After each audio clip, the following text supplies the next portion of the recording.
Hello everyone, my name is Kevin, and today we are going to quickly go over the Moment CineBloom filters.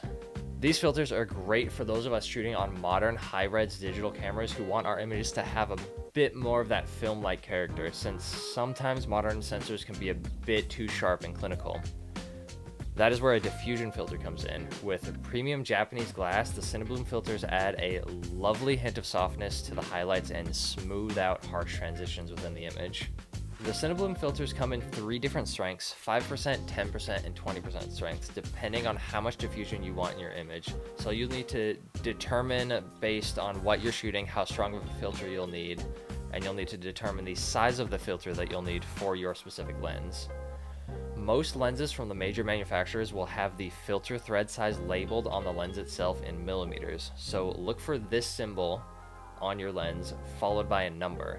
That number is how many millimeters across the filter thread is on your lens so that you can match your CineBloom filter to that. Once you have picked out your CineBloom filter, then you want to open it up, take it out of the lovely included hard case, line up the filter threads with the threads on your lens, and screw it on until it is snug. You don't want to over tighten it, otherwise you might not be able to remove the filter once you are done with it. With rugged aluminum construction and high quality Japanese glass, these filters are easy to handle and will stand up to use on projects for a long time. I have had mine out in some pretty rough weather conditions and have had them placed down on the ground and on rocks and dirt, and they have come through unscathed. Definitely use the included hard case to keep them safe, but they can handle everyday use just fine. I was the first AC on a music video shoot a couple weeks back here in Littleton, New Zealand, and I grabbed some quick behind the scenes clips with the 3 different strengths. This is a great example of a real world situation where I would actually use these filters for a real commercial video shoot. So looking at these examples, the 5% gives a very subtle soft look to the image without major blooming.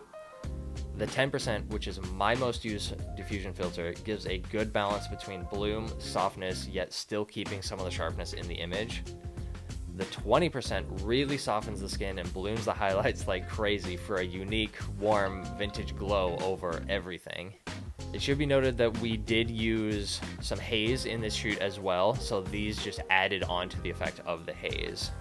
And here's a quick example with no diffusion filter, just so you can kind of see the difference where it's only haze in the room and no diffusion. These filters aren't only for video use. I have used them for photography quite a lot as well. Just like in video, they give a lovely glow to highlights and transitions and give a really more unique character to the images. Here's a few examples from around here in Christchurch where I live and up in Arthur's Pass up in the mountains a couple hours away.